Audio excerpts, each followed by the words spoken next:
welcome back to Friend Crush. I'm your host, Amber Aquila. This is my podcast where I talk about stuff and things, cute, chaotic, and critical thinking. You can follow me on Instagram at Amber Aquila, on TikTok, Twitter, Tumblr, and Spotify and SoundCloud at Amber Aquila for music and mixes. I'm going to be doing more YouTube maybe. So check me on YouTube. And the meme page for this podcast is at friend.crush on Instagram. And I love receiving questions and feedback. Today's episode is actually a Q&A episode. So I did a prompt on Instagram close to the time that I was planning on starting to launch the next season. And I thought, okay, even though I have like other episodes planned to start the season off with, maybe it would be better to start off with the Q&A because it's like closer to the time that the season's launching, so you get an answer sooner rather than later. And I got a lot of different questions, so I'm going to try my best to go through each question. Obviously, you know, this is just my perspective. I am not trying to give absolute truths, just speaking my truth, you know. So if I ever use absolute terms, it's just from my perspective. I'm only here to like provide additional context to your own life, and you can choose whether or not you apply it. You know, obviously like that is a given, but sometimes I just feel like I need to give a disclaimer because you never know. But I hope everyone's doing well, and let's just get right into it. So, first question. How can I tell if what I'm saying is actually what I believe versus what I know I should believe, or just a trauma response? Okay, to be honest, this is a very loaded question. And I'm not a mental health professional, but I think that sometimes you don't know what you're saying and where it comes from, and that's okay. Like, as long as you're taking time to reflect on, you know, the things that you have said, the things that you want to say, and doing a little bit of like self-reflection in terms of determining where it comes from, you know. So I think especially now, if you spend a lot of time on social media and the media that you consume is very politicized, it's worth maybe just kind of taking a bit of a step back or cutting back for a bit and just observing life around you rather than plugging into like this simulation internet wormhole algorithm, sometimes chaotic nightmare, you know. I feel like for me, as I manage my social media consumption and I'm just mindful and intentional with the media that I consume, it's much easier for me to kind of like watch the news or like political commentary as a show, as kind of like entertainment almost. I know that sounds kind of fucked up to be like, oh, I'm watching politics and like how fucked up the world is as a form of entertainment. But I really do think that, especially now because the media is like so sensationalized, and so much of the way that stories are written and framed has to do with getting clicks and making money, and not necessarily sharing an accurate representation of reality and what's going on around the world. It's not worth emotionally investing in every single piece of news that you watch, especially if it's like not something that directly helps you in your day-to-day life or like affects you. Obviously, like, we're all connected, etc., to a degree, but sometimes feeling like you need to form a political opinion or like a concrete opinion on something doesn't actually bring anything to your life. And if anything, it can make it more difficult for you to be empathetic and compassionate towards other people, which I think is important if you want to contribute positively to the betterment of society. Like, you need to be able to see other people's point of view and not just think that the more quote unquote democratic or like liberal way or the more right-wing way, conservative way of thinking is the only way to think or the best way to think. So there's no reason why you have to be absolutely sure of where the things that you're saying are coming from, because it sometimes is going to be a combination of all these things, like your experience, your traumas, your education, the media you consume. They all contribute to the perspective through which we see and interpret the world. And I think as long as you try to develop an awareness of how these things are shaping you, and then distinguishing that from like the type of person you want to be, the type of life you want to live, and adjusting or readjusting those things in order to achieve the goals that you have, or to become the person you want to be, to live the life you want to live, then I think that that's just kind of like the journey of life, you know? So for example, if my long-term goal is to have a positive outlook on life, have healthy relationships and connections, but the things that I say and the attitude that I have either towards myself or others is extremely negative and judgmental and critical, then I need to become aware of the things that I'm saying. Where do these beliefs come from? Why do I think that I'm not good enough, or these people aren't good enough, or whatever? And how can I either change my beliefs or change like the inner monologue I have, or change the way that I'm speaking and behaving towards others in order to be the version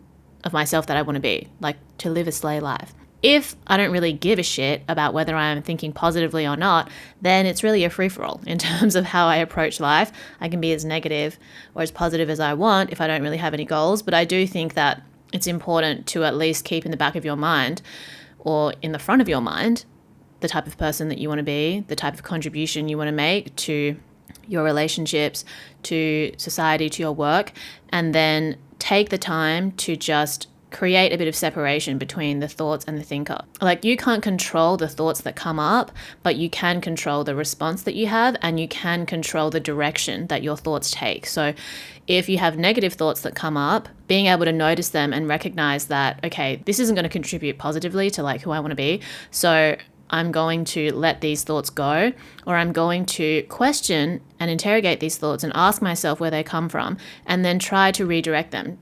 Mental gymnastics, except in service of your higher self, and not in self-sabotage of the person that you are now. Does that make sense? So I don't feel like you need to know exactly whether what you're saying is what you actually believe or what you know you should believe. Like, there is no should kind of thing. Like, we say the word should, we throw it around, but at the end of the day, it's like more important for you to figure out what is right for you. Not right in general, like in a moral sense, but right for you first. And then if what you think is right for you is actually right for the version of you that you're working towards being. And what that version of you is going to change at different stages of your life, but just being aware of these different things that you're kind of like building a web towards, or like a network around, I think definitely helps me, because so many ways that you can be distracted and derailed in the moment, in the short term, which is totally fine. It's not going to be a perfect journey at all, and that's where having self-compassion is important. But at least having something that you're working towards keeps me on the right, like, general track for me, right? Instead of just like full-on detours, which has happened before in my life. But, you know, as you get older, you have more experience, you become wiser, and then just keep growing and slaying and learning, and yay. Okay, first question, done. Next question. How to discern what you need and what you think you need, but it's only outside expectations. So I think that, again, being able to take time to really question and interrogate the things that you maybe feel entitled to, or the things that trigger you. I think you notice in your body when you feel like you should do something that you don't really want to do. And there's really no reason why you have to do it to begin with. For example, like for me, when I have been in casual sorts of relationships, and I very much don't want to be in a serious one, even if I make that clear to the person that I'm dating, you know, they often will try to steer it into a more serious direction. And because I love and care for them, in spite of the fact that I don't want to like fully commit to them, I will still entertain that kind of like detour into something that's more committed. But I can feel in my body that it's not what I really want. And because I feel like I have to want to be in a relationship, that's why it's been difficult for me to properly assert that boundary. And, you know, I care about these people. A part of me doesn't want to lose them or lose the connection that we have, and is afraid of loss. So it's so I don't assert that boundary.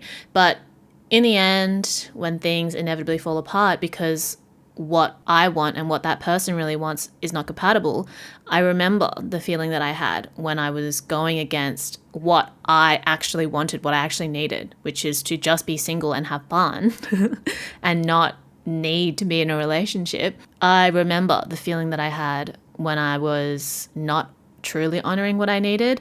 But I do think that it takes a few tries sometimes to really become clear with yourself on what it is that you need. You're not supposed to just know and then go for it and then get it all the time. Most of the time it takes a few tries. Most of the time it's going to evolve. Your relationship with something is going to evolve over time. Oh yeah, like I mentioned, when you think about the things that usually you get triggered by, so maybe a certain type of person that you follow, or like a certain situation, or that you are always fixating on, whether it's in a positive or a negative way, I think that can usually give you an indication or an opportunity to question why you feel that way and what it says about you and where you're at and where you want to go to. So like, say for instance, there's like someone that you follow online, and every time you see them, you feel this like jealousy, and it's really easy to project and say like, oh, they're wrong for this, they're wrong for that. And, you know, not everybody, sometimes like they are just annoying, but I think a lot of the times it's an indication of where you're at more than it is of where they're actually at, because you'll never actually know. But you can take that opportunity to ask yourself like, okay, what is it about this person or this situation that keeps creating this emotional response in me, this emotionally charged response? Is it because they have a following and they have like attention that's something that I want? Is it because they look like they get to live this life that's XYZ and that's something that I want? Is it because they dress in a certain way and they feel like they dress really weird and they feel really good about it, and I feel really insecure about how I dress, or I feel really insecure about, or I really want to have an audience and I haven't got an audience? You know, like I think those sorts of things, when you turn it as an opportunity to question like what is being mirrored back to you, what can you look at within yourself, then you can kind of have an idea of what it is you should really be spending your time on, and not like just spiraling. Also, I think that there's also a difference between like, okay, what is it that you want and what is it that you're afraid of actually pursuing? I think it can take time to really figure out the difference between those two. Like sometimes I remember periods in my life where I would think that something was really lame, but in reality, I was afraid to actually pursue it or learn it for myself. And that's tough, you know, because sometimes people are either thrusting expectations on you that you wish you could meet, but you're afraid to, or you don't know how to. Other times people are thrusting expectations on you that you just don't care about, you're not interested in at all. So there's no like hard and fast rule in terms of how you can necessarily figure it out or what those things mean. But I think that looking at triggers and looking at the direction that your thoughts go into, the way that you feel, and just questioning what those things are. And like once you try an experience, like, was it enjoyable for you or not? I feel like for me, because my life philosophy is about being hot and having fun, that's what I ask myself after each experience. Like, did I have fun? How much fun did I have? Did I feel hot? How hot did I feel? Do I want to feel hotter in the next thing? Do I want to have even more fun? Do I think I could have more fun? Do I think I can do it with them? Do I think I can do it in that situation? And then like, how can I reapproach if I think that there's more to learn or more to do? Because everybody's like life purpose or like how they approach their life is going to be different. So I think that's why it's important to ask yourself what kind of life you do want to live, and then if what you're doing is in line with that. So for me, if what I want to do in life is to be hot and have fun, I have to recognize that I need to put in effort to make that happen. I can't just say I want to be hot and have fun and now everything around me has to be those things. I need to actually exert effort into executing my life in that way. And I think sometimes when you focus too much on expectations, you're not thinking about the effort it might take to actually meet them. Whether those expectations are true to you or not, you really need to think about what work you're willing to put in, because the thing that is right for you at the end of the day, I think, is the thing that is going to give give you a feeling of peace and satisfaction once you're done. Like I say, like there's an inevitability of bullshit no matter what you do. And you need to accept that, and you need to accept that living the life that you want is going to take effort if you want it to be a slay life. Like, it's easy to just be a degenerate and do nothing because you're not actually putting in any effort. You're not pushing against any type of resistance. But if you want to grow, you need to put in effort. You know, like a seed needs energy to blossom into a plant/flower. Sometimes it's about finding the thing that you're willing to put in effort in, that you're willing to endure bullshit for. So again, for me, that is like being a DJ or like working adjacent in the music industry. There's a lot of bullshit that I have to deal with, but I feel a sense of satisfaction after each gig. I feel a sense of satisfaction when I'm talking to a client about a creative project, or when I'm working on something that might be really hard, might take a lot of effort, but I enjoy it at the end of the day. Like, I put a lot of effort into making this podcast. I don't get any monetary reward for it, but I feel a sense of satisfaction when I do it. And I feel even more satisfied when people reach out to me and tell me that it's had some impact on their life. So some people might expect that, you know, I should be doing more with DJing, or I shouldn't be doing it at all, or I should have a podcast that does XYZ, or I shouldn't do it. Like, it doesn't really matter as long as I feel a sense of satisfaction and I am getting my needs met, etc., etc. So that is kind of how you need to tailor to your own life. I'm not going to be able to tell you like what a realistic expectation for you is. You kind of need to live your life with a sense of awareness, or taking moments to reflect and ask yourself if you're really enjoying it or not. And sometimes we do have experiences that we don't enjoy, that we actually just have to endure. The inevitable flop era, as I like to call it. But those are also learning opportunities for the next stage. You know, like when I think about me being at law school, I fucking hated law school, and I was doing it because I was expected, or I felt like a pressure to complete this degree for my mother, who had sacrificed so much for me growing up. And that is a choice that I inevitably made. If I really wanted to leave, I could have, but I made that choice and I had to live with it. And I'm glad that I did. Like, I'm proud of the fact that I have a degree at all. And I recognize the utility that it's placed in my life since graduating, even if I didn't become a lawyer. So I think you also have to make peace with where you're at in life and the decisions that you're making. I think it's rare that people are truly living a life that's free from doing something that's expected of them that might not be 100% authentic, and that's okay. Like, that is just part of your journey. But I think that if you're constantly meeting other people's expectations and you're not feeling a sense of satisfaction with your life or with yourself at all, then you really need to address like the approach that you're taking and how you can start to rework and slowly renovate your life in order to feel that sense of satisfaction more often than not. I hope this makes sense.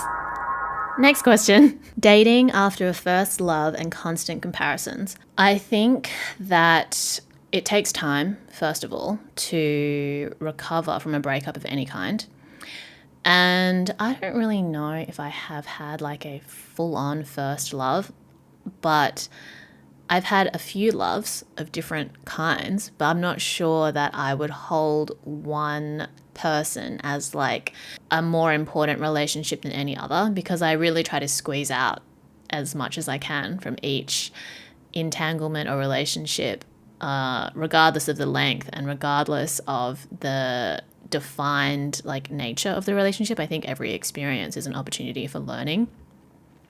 But I think when it comes to constant comparisons, it's like I feel like when we're holding on to a person from our past, we're holding on to like an older version of ourselves at the same time. And after a breakup of any kind, or like a shift in your life circumstances or a major change, it's important to kind of like redefine who you are, or take that opportunity to grow in new directions that you weren't able to before, because there's things now that you've let go of, and there's more space for you to explore and take up. You know, like if you were in a long-term relationship with someone, obviously their presence took up a lot of time and energy in your life, and now without them there, you have all these there's this big space within you that needs to be filled. Otherwise, you're going to keep holding on to that previous version of you. So I think that like I mentioned, I think in the training for a breakup episode, it's like when you are exploring new things, like new hobbies or meeting new people, even if it's in a platonic or work context, not necessarily romantic, after a breakup or a life adjustment, then I think you're creating a new self-concept that no longer has like the person that you've left behind or the situation you've left behind as like such a big part of you. And then you're no longer holding on to this older version of yourself. You're embracing this new version of yourself, giving yourself the space and the compassion to grow at your own pace rather than feel like you need to have it figured out the next day. And then you can recognize that you've changed as a person. That other person that you've left behind is going to be changing in their own way too. So this new version of you is going to be attracting new people or like a different experience. For me, it's like if something is no longer in my life, there has to be a point where I'm like, well, that obviously just wasn't meant for me. And whether that means for now or forever, like time will tell. And I think also because I'm very intentional, or I try to be very intentional with the way that I approach my relationship with myself and with other people, I don't have regrets in how I've gone about something most of the time. And if I do have a regret or I feel bad or I fucked up, then I will try to take responsibility sooner rather than later, rather than trying to run away from myself. I think it's not about doing somebody else a favor. It's about doing myself a favor in facing myself, being honest about who that is, and then seeing if that is truly compatible with the situation at hand or the person at hand. And being honest doesn't mean you're just like saying everything that you think. It's about getting to the bottom of like why I feel the way that I feel, why I did what I did, if it was not appropriate for the situation, and then taking responsibility for it. Because in my experience, like it's always people coming back to me and not me chasing after them, because I know what I'm doing. Like I don't know what I'm doing, but at least I know that I'm doing the best that I can in any given situation. If I have come to the end of a relationship with someone, whether it's a friendship or a romantic one, I know that I've tried my best. I don't regret how I've gone about it because I don't treat the people that I'm close to casually. I don't take them for granted.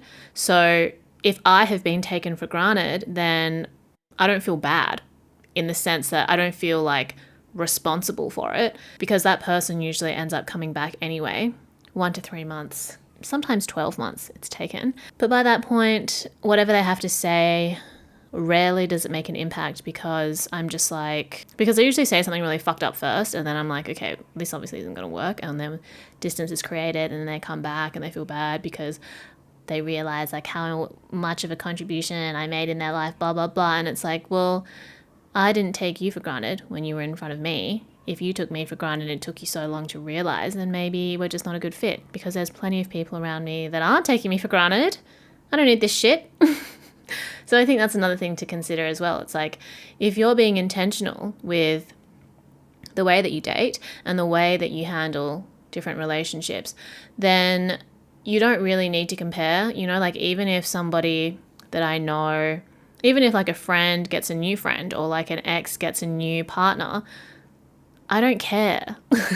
Like it doesn't really affect my sense of self-worth, because I feel like I've really taken the time to better understand myself, better know who I am. I don't think that I'm going to be for everyone at every moment in their life and vice versa. So it's much easier to accept things as they are and to let go of comparisons, even if they do come up. I think the impulse to compare yourself with other people is natural, but rarely am I going to really let it like deeply affect me, because I'm just like, I've got other things to worry about. Comparing myself to people does not assist me in becoming a hotter version of myself. It's not fun. So why am I going to keep doing it? Focus on yourself. I'm obviously supposed to be experiencing something new, because if that was meant to work, it would still be working. You know, it's really, it doesn't make it any less painful to let go of someone that we cared about, to let go of an older version of ourselves. But I think at the end of the day, it's like, if it was supposed to work, it would be working. And if it's not, then we've got to find a new way to work and move forward. But yeah, I think when you're focusing on the changes that that you can embrace moving forward, then naturally you start letting go of that older version of yourself, and you start letting go of that person and the version of them that you knew. Because now, regardless of whether that other person is active in the way that they're changing or not, they're not the same person that you knew anymore, because you're not going to be the same person. You know, like maybe in your mind you're holding on to like this idea of each other, but I think that everything is changing, but also people's ability to embrace change varies.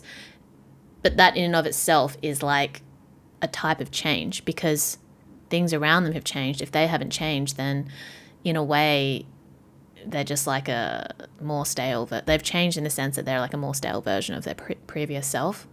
That's not slay. You don't want to be around that, okay? Especially if your goal is to be growing and evolving. Okay, another question. This one's a longer one. So they said, so glad that Friend Crush is coming back. You helped me process my breakup earlier this year. I took a lot of your advice when I started talking to this new guy a few months ago. After 3 months of seeing each other, we ended things a few days ago, and honestly, I'm not upset about it. The relationship was mostly online, quote unquote, because of summer vacation, and we were only able to meet up once. I kept him at arm's length for this reason, because an online talking stage was absolutely not what I wanted. He eventually called it off because he felt as though chemistry had been missing even from the start. What I'm upset about is how he was the one pursuing me. He constantly promised commitment, that he wanted to be in a relationship with me, made plans for the future, and I even met his friends. I'm not mad at him for saying there was something missing, but I'm slightly resentful of the fact that as he was promising me a relationship, he also thought we had no chemistry. I was always skeptical at these claims and questioned him every time, but I still can't help but be confused by this. I was wondering if you had any tips to help me process this. Okay, so this kind of goes into like future faking sort of category, I guess, and like love bombing kind of thing. I think that these sorts of experiences are common, and also kind of like important for us in terms of better understanding what our standards are for a relationship. So when I was younger, I definitely had a lot of guys in my DMs who wanted to chit chat all the time, add you on WhatsApp or add your number and like message you here and there and joke about like the two of you running away together when there's like no real concrete opportunity for you to necessarily meet up, or no real effort on their part to do so. At first, it was like entertaining for me, like I enjoyed the ego stroke, but then I would always get to a point where I'm like, I'm wasting my time and I'm having my time wasted. And for what? Like for his ego stroke, for my ego stroke, like I honestly have better things to do. Like I have friends to hang out with, got parties to go to, things to buy, work to do. And if I'm not getting paid or getting laid by this guy, then see you next time. Like it's not going to work. So I think that for me, I would give it like, 3 weeks until I'm like, either you ask me out or we're done here, or I just stop replying. If I haven't met someone and we haven't genuinely created like a connection with each other, then I just don't see the point. And what everyone wants is going to be different, right? Like some people are happy to entertain online chit chat for months, years, without ever meeting, and they're happy with that. Other people want to actually physically be in the presence of the people that they are trying to connect with, and like to be physically connected to the people that they want to connect with. So I think it's up to you to decide where you sit on that spectrum. For me, it's like if we don't get to hang out IRL on a semi-regular basis and have that be a fun contribution or part of each of our lives, then I'm not interested in just chit-chatting online. Like I just can't be bothered. I would rather look at memes. I would rather post about myself. I would rather talk shit online. I don't want to do this. So that's the first thing I would say, is that being able to reframe this experience as like an opportunity to better understand like what your expectations are for relationships moving forward, or for like talking stages or connecting with people. Like to me, I don't believe in talking stages. I believe in kind of like superficial flirting, and then you ask me on a date and we vibe check in real life. Otherwise, fuck off, basically. Like talking stage to me is like consistent daily or like weekly chit chat with someone that you don't meet up with? Is that what a talking stage is? Because otherwise it's like we're flirting and then we're going on dates. And then we either are or we aren't in a relationship, or we're defining the nature of our connection. I don't want to chit chat for months on end with someone that I can't meet up with. That's just me personally. But if you feel like disappointed from a recent experience, take it as an opportunity to ask yourself how you can change your approach next time. Like if for this person, they recognize that they were skeptical from the beginning and that they didn't want to really just be talking mostly online with someone over 3 months, then next time an opportunity like this comes up, cut it off at the get-go. Don't wait until 4 months when you're not seeing someone in person talking online and then be disappointed again. It's like, you know what? I don't want to wait 3 months. I want someone right now. If you're not that person, then it's nothing personal. It's just like we're not compatible. And I think another thing is boys are dumb. I don't understand why they do this weird future faking thing. I think it's just maybe a cultural conditioning thing where so much of what men are able to get away with is just based on total BS, whether that is in work or life. And I don't think many women would, you can't really, you can like bait a guy by talking about how you would make a great wife or like how you would be great in a relationship, but I think only like the most loserish men would fall for that. So I think that men just need to be negged.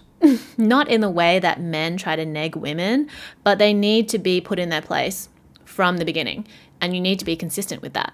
And you need to be able to be willing to let go of someone who is full of shit in order, and then like spend time alone in order to find someone that's not going to be as full of shit, right?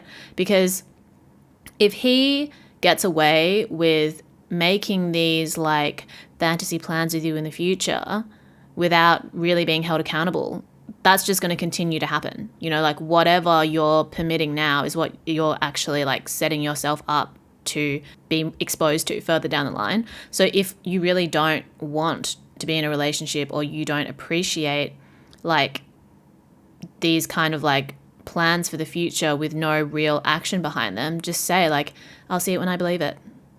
Don't even bother like mirroring what they're saying and be like, yeah, totally. Like just be like, I'll see it when I believe it. And if they can't handle that because they're full of shit, then let the trash take itself out, you know? Like if a guy said to me straight up, like, I'm looking for a wife, she needs to be able to cook and clean for me and give up her career and have babies, I'd be like, okay, well, that's not me. So sorry. Goodbye. And that would be a favor to both of us, for him to be upfront with me about what he wants and for me to be upfront with him about how I can't give that to him, so that he can go on his way and find a woman that's going to do that, and I can go on my way and find a man that's compatible with me.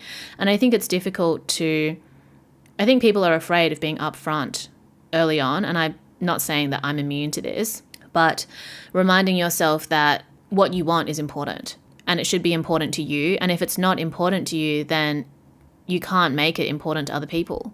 So if it's important for you to have somebody that is going to actually make plans with you and not just talk out of their ass, be ready to like call people out. You don't have to be rude about it. You can be playful and sassy. Do that and then see how they respond. And if it's not good enough for you, then you need to be ready to walk away. And it's better to do that earlier rather than later. You know, like I went through this thing with a guy and I was telling my mom, and she was like, just be grateful that you found out now and you saved yourself a later divorce. And isn't that true? Yeah, take these situations as an opportunity to better understand what you want and how you can approach future situations better. And then be willing to question people, or like, you know, keep them at arm's length, and just if they really mean what they say. And when it's like very early stages, you haven't had enough time together to really connect, people are talking out of their ass. Like, I'm sorry, I just can't. You just literally don't know someone well enough to be able to make those sorts of claims, like to say you want to be in a relationship together, to say it's going to, like, people can't actually do that. I don't think, if they haven't spent enough time together and there's no real action towards it. You can enjoy the fantasy together if you like and detach from it later if it's fun for you in the moment, but I think it's important to recognize it for what it is. Because you're saving yourself disappointment later down the line when you realize that you played yourself and you let some idiot play you. Also, I think that it's not a reflection on you personally that someone talks like that. They don't have their head screwed on properly, in my opinion. Like, it doesn't make sense for men to be joking about being in relationships with women that they're not ready to be in relationships with, that they're not taking action towards. I think everybody would be benefited if people could just be honest about the fact they just want to fuck. Because I don't find it flattering for a guy who I might only be physically attracted to telling me that he wants a relationship when he actually is only physically attracted to me and is not capable of being in a relationship. You know what I mean? But anyway, that's a different topic. Okay, babes, I'm in the edit now, and this full episode goes on for like more than an hour. We're already at like 30 minutes, so I think I'm going to leave this here. This is going to be part 1 Q&A, and the next part will be the next episode or a later episode. Thank you so much for listening. Thank you for sending questions, and I hope everyone's doing okay.